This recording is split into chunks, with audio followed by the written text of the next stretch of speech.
The ringing stopped. I picked up my bass and started to leave, and it started again. After the third round, exasperated, with a taxi I didn't want to lose waiting out front, I plopped down on the bed and picked up and said, "What?" On the other end was a hysterical woman. "He's gone. He killed himself," screamed the hysterical woman loudly. "Wait, who is this?" I didn't know who he was and I didn't know who she was. "It's Courtney." "Where's Kat?" "She's at the club." "Who is this?" she asked. She must have gotten the hotel room number from our manager. "It's Maureen." "He fucking killed himself." "Kurt fucking shot himself." "Maureen, he fucking shot himself." "Tell Kat to call me right now. Please have her call me."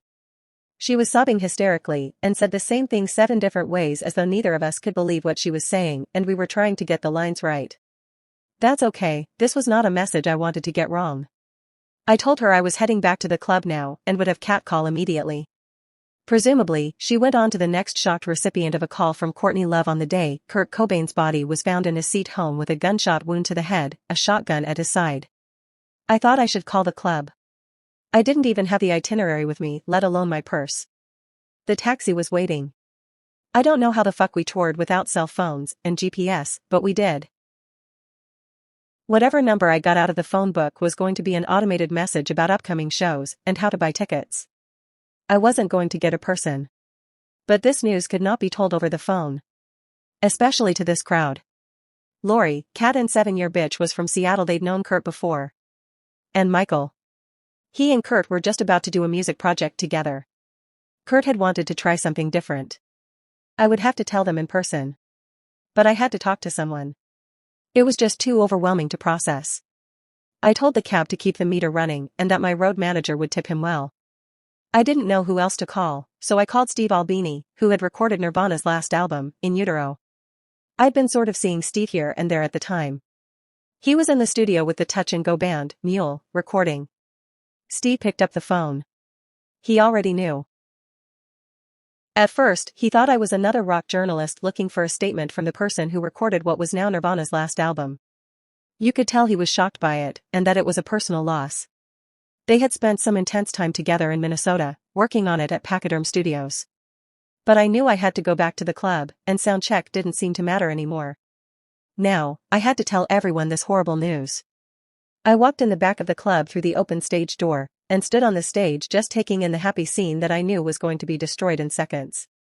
Old friends ribbing each other, telling stories, complimenting each other's work or shoes or hair. Everyone was laughing and in a great mood. First I took Lori aside, and I told her. She fell apart and started screaming, "No, no, no, no." Everyone else came to see what was going on, and I told one, who told the other, and I stepped back as the room fell apart, the most tragic game of operator ever. After that, everything changed. I didn't want to go to the funeral. It was starting to feel really unsavory, like a VIP guest list. People were vying for spots and invites. Frankly, it was disgusting. The next day I flew home to Chicago and everyone else was headed to Seattle. Especially Kat, who was destroyed, and whom Courtney would lean on very heavily in the coming days and weeks. Kat even joined Courtney at the fucking morgue when she went to identify Kurt's body. That's when Courtney gave Kat Kurt's watch. He is wearing it in the crime scene photos. It was a crime that he was gone, but it was by his own hand, the same hand that wore that watch, and played that guitar, and caressed his sweet baby Frances Bean. I think part of Kurt felt like he fucked up indie rock for everyone. For the bands, for the fans, for the genre, the music. But then I think a part of him felt like, yeah, fuck you clowns, here comes indie rock, and he could leverage his position to help other indie bands, and maybe be a part of making the music business less disgusting. I think his choice of Steve Albini to record In Utero is excellent proof of that. I remember hearing the story about Courtney convincing him to buy a Lexus. They had gotten their first record company advance for Nevermind. He bought it, and was relentlessly teased by his before friends. Kurt brought it back, and as far as I know they just used their old car. That, in my opinion, kinda sums it up for me as far as killing himself. There were other stories. That Kurt had caught Courtney cheating and now Kurt was with another girl, holed up somewhere for a while, and that's when Courtney had an intervention and he went to treatment days before his death. Gibby Haynes, the singer of the Butthole Surfers, was at the same treatment center. Gibby, the guy whose band Courtney had stolen $10,000 from many years before, and never paid back. Lori got blamed for all of that. It was a fucked up thing to do, leaving her in the lurch like that. That day, I drove her to the airport in Minneapolis, not realizing I was her getaway car. About 2 months after Kurt died, I was at Lori's house, rooming up in her attic while up from Chicago for band practice. I didn't normally answer Lori's phone when I was there. She got tons of call and her machine would answer, so if it was for me, I'd just pick up. But one afternoon, the phone kept ringing, someone kept calling back again and again. I couldn't hear the machine clearly from the attic upstairs, but I could hear the ringing. Maybe it was Lori trying to reach me, so I ran down and picked it up. Hello? Lori? She's not here right now. This is Maureen. Maureen. There was an awkward pause. It's Courtney. Can you please tell Lori, oh my god, fucking hell, fucking Kristen, fucking OD'd. My friend Paul Erickson from Hammerhead had found Kristen Pfaff, the current bassist for Courtney's band Hole, in the bathtub. I'm pretty sure he loved her. Kristen Pfaff, the girl who could play bass better than me, had overdosed. But I was chosen over her to be in Babes because I was friends with Kat and Lori in a much different way, from way back. Courtney, who borrowed a fuck of a lot from Kat, her signature dress. Her hair, her red beret, even used the same Rickenbacker guitar as Kat. Why not take the bassist who almost joined Kat's band? Kristen was asked, and she joined.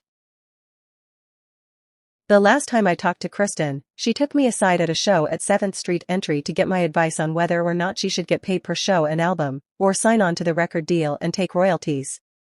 I told her to get paid up front. After the Butthole Surfers heist, I didn't think anything with royalties was going to turn out well for anyone playing with Courtney. It was a fucking shame. About a year or so later, one night in Seattle, I hooked up with someone who could get interesting drugs. His name was Dylan Carlson. That name means something to those who subscribe to Kurt and Courtney conspiracy theories, but I didn't know who he was. I just knew we had the same drug proclivities and mutual friends and bands, and he could apparently score. I remember him sitting there, in a wooden chair, looking uncomfortable, but also relieved and open. We weren't hooking up, we were just hanging and doing drugs together. It was cocaine or speed, I don't remember. But it turns out he was glad to be with someone who didn't know that he gave Kurt Cobain the gun that he killed himself with. That in fact it was his gun. I didn't know it was rumored that he found Kurt's body but did not report it right away. And because I wasn't hanging around him for that reason, which I see now was something that probably happened a lot after Kurt died, I wasn't curious. I didn't know to be. And maybe that's why he started talking about it. Because it could be on his terms, not like an inquisition or investigation. He wanted to talk about it. He seemed like he needed to talk about it. Imagine what it would feel like to have given someone a gun that they then killed themselves with. He told me that he was the one in the Nirvana song In Bloom.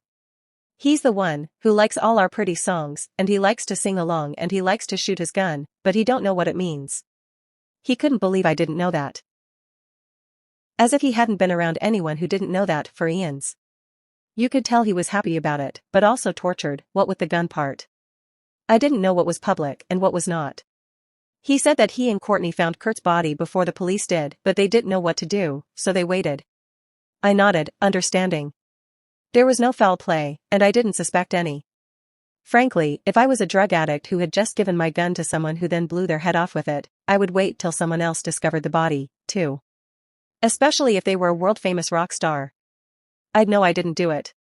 All in all, I will always remember that night, at least what I remember of it, because he struck me as the saddest person I had ever met. By sad, I mean deep, active grief. Next week it will be 25 years since Kurt Cobain died. That's all. Maureen Herman.